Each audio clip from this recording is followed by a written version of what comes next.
Ме праша неколку пати денеска и вчера, предлозите да ги елаборираме посебно секој за себе.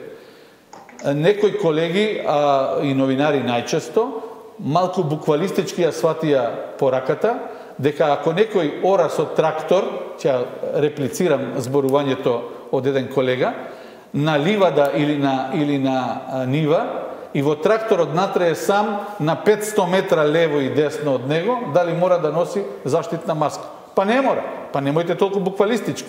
Меѓутоа, 10 пати ве слушам и вас, а и себе си кажувам. Дали во трговски центар Бисер, кај што ја живеам, каде што кога одам на пазар се разминувам со стотици луѓе горе и доле, дали е потребна маска? Па потребна е.